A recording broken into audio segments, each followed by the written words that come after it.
Ayun, another day, another car problem mga ka-dirty. So ngayon, ito na yung Honda FD natin na merong delay sa reverse kapag kinakambyo. Ayan. So ayan, meron na siya. Ayan. Ayan. Ayan siya. Sa drive, meron pa ring sapak. Kaldag ng konti.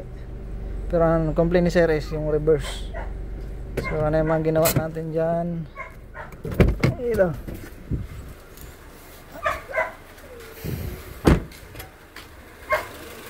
Yan, nagpalit tayo ng connector dito kasi durog na. Yan. Tapos itong filter niya sa labas, pinagtindi natin. So ngayon observe na rin na natin at nagpalit din tayo ng ETF. So ngayon observe na lang natin to kung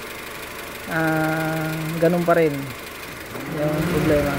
Ito kasing shift solenoid niya is gumagana yan, tinanggal ko na yan. Is ayan ako, inactive test ko is meron siyang gumagana siya. Saka yung resistor niya ipasok pa naman sa specification. So ayan lang, yan lamang po. God bless.